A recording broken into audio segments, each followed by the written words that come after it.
Fala gurizada, ligada no canal do YouTube da Rádio Índio Capilé, chegando por aqui para projetar o jogo entre Bagé e Aimoré nesta quinta-feira, na Pedra Moura, terceiro compromisso do nosso Índio Capilé na Copa da Federação Gaúcha de Futebol.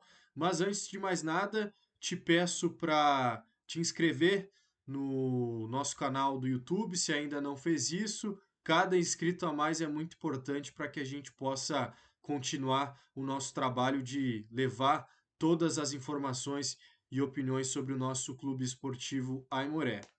Bom, o Aimoré entra em campo às 3 horas da tarde desta quinta-feira contra o Bagé e será o primeiro jogo do Bagé no seu estádio, na Pedra Moura, neste ano de 2022, já que eles não tinham por lá o alvará do Corpo de Bombeiros e, por exemplo, jogaram toda a Terceirona Gaúcha, em que conquistaram acesso para a segunda divisão do nosso futebol. Toda a competição eles jogaram em Pelotas, por conta justamente de não ter o seu estádio à disposição. Agora sim conseguiram a liberação junto ao Corpo de Bombeiros e a estreia em casa do Bagé na temporada será justamente contra o Aimoré. E esse é um elemento que já tem que ser considerado nessa análise prévia da partida. Vai ser o primeiro jogo do Bagé em casa, então vai querer dar uma boa resposta para o seu torcedor, embora a partida seja numa quinta-feira à tarde, por conta disso a gente imagine que não terá um grande público lá na Pedra Moura.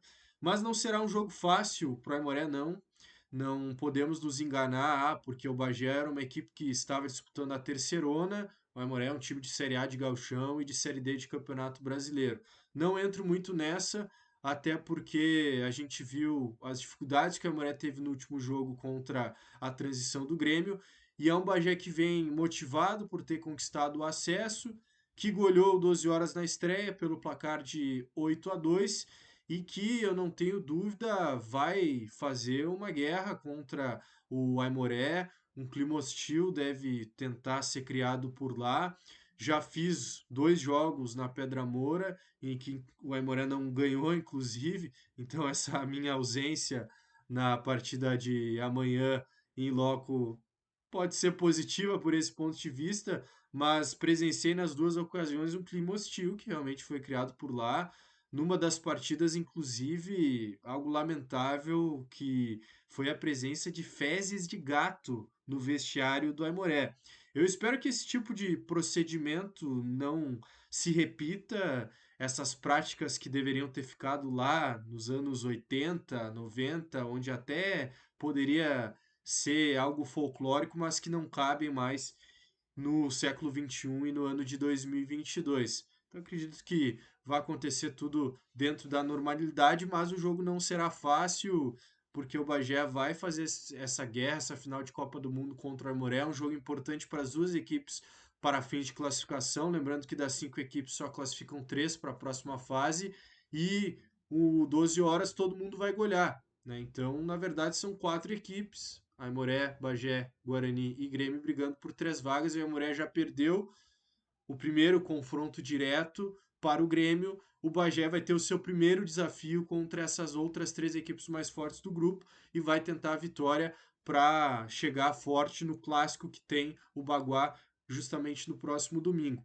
O Bagé, que é uma equipe que tem alguns jogadores conhecidos, o próprio técnico Leco, que é bastante rodado, uma figura folclórica do interior gaúcho, jogou e treinou o Aimoré, né? Ele era o técnico em 2009, naquela campanha na Segundona Gaúcha, em que o Aimoré teve uma fatídica eliminação depois de uma derrota em casa para o Panambi. Não gosto nem de lembrar desse jogo, porque foi uma das derrotas mais traumáticas da minha vida enquanto torcedor.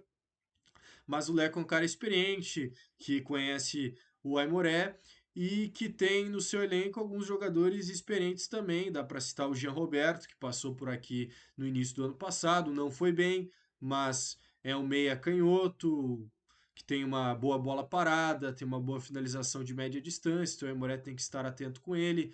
O Diego Sarassol é outro exemplo de jogador bastante experiente e tem uma gurizada mais nova. Do ataque, eu destaco o Andrei, atacante de lado, que jogou por algumas equipes do interior, e o Mike, que é o centroavante, que foi o artilheiro da Terceirona Gaúcha com 8 gols marcados. já marcou 2 também na Copa da Federação. Então é um cara em quem a zaga do Aimoré, a defesa, tem que estar bastante ligada. E eu tenho curiosidade quanto a essa escalação do Aimoré, porque o Índio vai ter o retorno do Matheus Nunes, que não pôde atuar contra o Grêmio porque pertence ao tricolor gaúcho, e no ataque tem o desfalque do Júnior Fialho, que foi expulso contra o Grêmio. Isso sem falar no Edinho, que não vai poder comandar a equipe na beira do campo, mas que vai montar o time para o jogo e estará também lá na Pedra Moura, eu não tenho dúvida disso. A questão é, Matheus Nunes volta ao time titular ou não? Porque o retorno dele seria possivelmente no lugar do David, que foi o seu substituto contra o Grêmio e foi muito mal, por sinal, perdendo a bola para o Vitinho no lance do primeiro gol do tricolor marcado pelo Velasco. O David foi muito bem na Série D pelo Aimoré, isso é verdade, mas esse último jogo não foi nada bom. E é importante considerar aqui que muda muito a característica do David pro Matheus Nunes. O David é um primeiro volantão, um cara de combate ali na frente da área, e o Matheus Nunes é um lateral esquerdo de origem que está jogando mais adiantado no meio de campo e que é um atleta com mais saída pelo lado esquerdo para se combinar ali com o lateral ou ala que será o Igor. E a outra dúvida é no ataque quanto ao substituto do Júnior Fialho. Por hierarquia, o mais lógico seria a entrada do Ielima, que tem entrado nas partidas, foi titular inclusive contra o 12 horas. Mas o Ielima é centroavante, ele não é ponta como o Fialho. Então, diante disso, eu quero abordar também um aspecto tático aqui nesse comentário, porque o Aimoré teve a mesma base de time contra o 12 horas e contra o Grêmio, só duas mudanças, né? O Matheus Nunes e o Ian Lima, que jogaram contra o 12 horas, saíram e jogaram David e Júnior Fialho contra o Grêmio.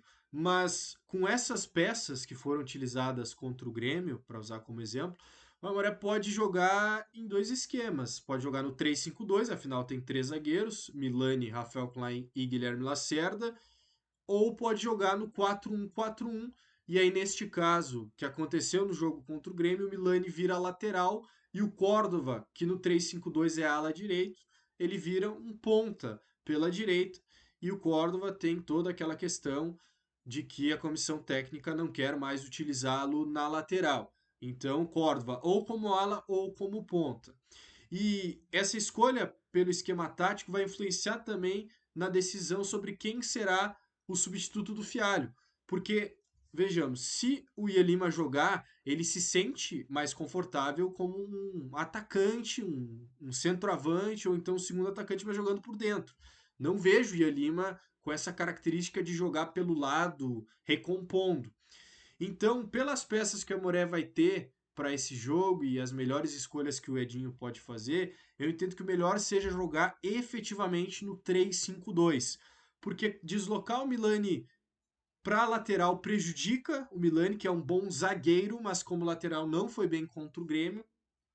E também jogar no 3-5-2 permite ao Ielima fazer uma dupla de ataque com o Wesley Pacheco e não ter que optar por um outro jogador para fazer a ponta esquerda, que poderia ser o Thales, o Jean, que sinceramente eu não vejo com condições de serem titulares do Aimoré, pelo menos nesse momento, ou até mesmo o Adriano Klein, que está buscando readquirir a melhor condição física. Então, o 3-5-2 permite ao Milani jogar na dele, na zaga, permite ao Córdova ser ala, não precisar jogar como lateral, se o entendimento do Aimoré é que ele não tem que fazer essa função, mas ele também não vai ser exatamente ponta, ele vai jogar como um ala, que eu acho que é uma função que ele rende bem, e permite ao Ialima ser atacante, jogar ao lado do Wesley Pacheco e não pelo lado. Então 3-5-2 com essas peças ao invés do 4-1-4-1 deixa todo mundo mais confortável para jogarem de uma forma que se sentem melhor.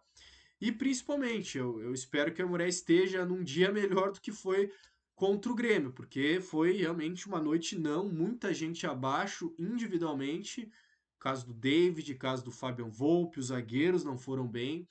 Então, individualmente, eu espero que as peças do Aimoré estejam melhores para que consiga um bom resultado lá em Bagé, porque não dá para o Aimoré pensar em tropeçar, vamos pensar no pior dos cenários, perder para o Bagé, A Aimoré chegaria na última rodada contra o Guarani, que é um bom time, que se reforçou bem para essa competição. O Aimoré chegaria na última rodada precisando de resultado para classificar. Isso não pode acontecer. O Aimoré perdeu em casa para o Grêmio, agora tem que recuperar fora e ganhar do Bagé lá, por mais que não seja um jogo fácil. Fica o convite para tu nos acompanhar aqui na Rádio Índio Capilé, a transmissão que será feita em loco, como sempre, lá na Pedra Moura, pelo nosso Eduardo Souza na narração, Natan nos comentários e nas reportagens. O nosso Idejalmo, que também estará presente, vai conduzir a viagem, vai dirigir lá rumo à Zona Sul. Então convido para vocês acompanharem a transmissão da Rádio de Capilé a partir das 2 horas da tarde, mais ou menos, tem o Aquecendo a Taba. Lembrando sempre, radioindicapilé.com.br, aplicativos de rádio e lives no Facebook e YouTube são as alternativas para tu nos acompanhar. E também teremos mais uma edição da nossa promoção Pix Premiado. Então fiquem ligados na transmissão e já salvem também o contato e o Pix da Rádio Índio Capilé, que é o nosso CNPJ, estará fixado nas nossas lives durante a transmissão. Fazendo Pix ali, passa a concorrer a prêmios que o Natan irá divulgar ao longo da transmissão. Tá certo? Esse foi o meu comentário aqui para o YouTube da Rádio Índio Capilé. Não se esqueçam de se inscreverem no canal e peço mais uma vez que estejam ligados na nossa transmissão de quinta-feira. Um abraço, saudações aimoresistas.